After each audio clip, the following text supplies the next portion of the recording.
You can barely hear us. This place is almost a nightmare. This is Sligo Pub in Somerville's Davis Square. Now, from the outside, it doesn't really look like much, but from the inside, it doesn't really look like much. There's nothing pretentious to it. It is what it is. But after nearly a century as a bar in this neighborhood, this place is closing for good. Now that's prompted everything from despair on Reddit to elegies in the local papers. And before Sligo closes its doors for good, we're spending some time here in its final days to find out why. Meet a lot of different people and characters, I guess you could call it. We say we love Kenny. It just feels good. It's well worn in. It's weirdly cheersy. Always get a nice Guinness. You don't have like a bunch of bros here. No one's ever turned away from Sligo. It just screams, it's a bar. But there are lots of bars. So what is it that makes this one so special? Well, it's not the drinks. It's easier just to say I don't have that. What don't you have? All of it.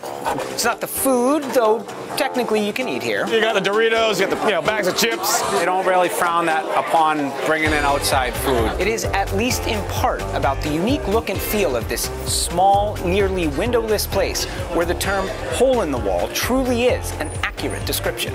Oh my, yeah. It kind of hit you at first, bud. I mean, between the memorabilia and the old school Sam Adams and Budweiser signs, it's freaking amazing.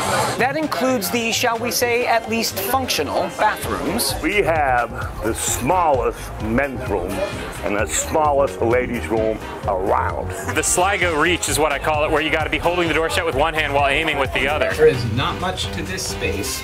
A distinct aroma. The whole place smells like urinal cakes, which is like kind of its charm. I've become nose blind to Sligo. When I say it smells like the men's room or floor disinfectant or reeking smoke, those are compliments. And the no-frills wooden tables and walls, carved and scribbled through the decades into something truly remarkable. These are artifacts of, I don't know, decades of folks between students who are here for a short period of time and locals who have been here for a long time. You have your name carved somewhere on one? No, I never have actually. Not that I know of. Maybe in the back someplace. I might have done it, yeah. Probably in 13 different places that I don't remember. I honestly don't know.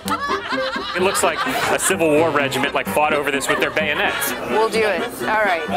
At peace. Yeah, going across is not fun. There we go.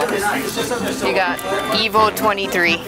All in all, there's a kind of homespun charm to the place that seems to be reflected in the attitude of many of its loyal customers. What self-respecting restaurant or bar would have the closet open? And nobody here cares. For some, Sligo has long been a place of routine.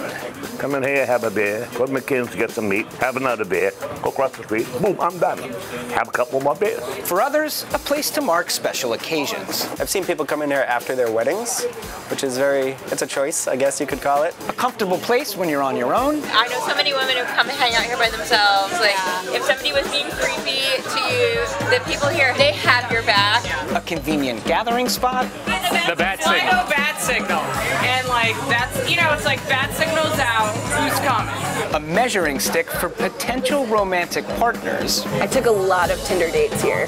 If you can hang at Sligo, then cool. Sligo is even a home away from home. I came here for Thanksgiving. They catered Thanksgiving for anybody who didn't have a place to go. Plenty have fond memories of their very first time here. Discovered Sligo's when I was literally 21. First bar we stepped in, me and my best friend, met my bartender Joe, and history. For others, it's about all those nights they don't remember. I might have been shut off, but I was never thrown out against my will. But for the many former and current regulars, it's about more than all that. Since the news that it's closing, plenty have been stopping by for one last drink and a trip down memory lane. People are like, we got to hit up Sligo one last time. And I'm like, all right, so I guess this is the second last time. Maybe there'll be 5 last times. For some, the loss of this longtime staple is an unmistakable sign that this neighborhood is in the midst of a big change. Another Somerville business that was around forever and a staple in the community, and it's going away. It's kind of sad, but I mean, it seems like that's the trend. So I wanted to make sure that this dude here, he won't remember that he was here, but I'll be able to say to him, yeah, you were there before it changed and Davis Square became nothing but these gentrified bars. But for most, the loss is less about the neighborhood or even this place. It's about the people that they spent time with inside of these 4 ragged walls. And in the end, any end is hard. People are tethered to this place, or their friendship is tethered through this place, you know? There was a regular here, he's like, I don't know if I'm ever gonna see you again, you know, like a nice big tip. He's like, all right, I mean, maybe I'll see you some other day, but we know that we're not gonna see each other outside of it. Where does a 72-year-old man go? You catch me on a good day, and it's like, well, that's the reality of the world. You catch me on a bad day, and there's just real anger. A lot of, old Boston is disappearing. I understand what it is.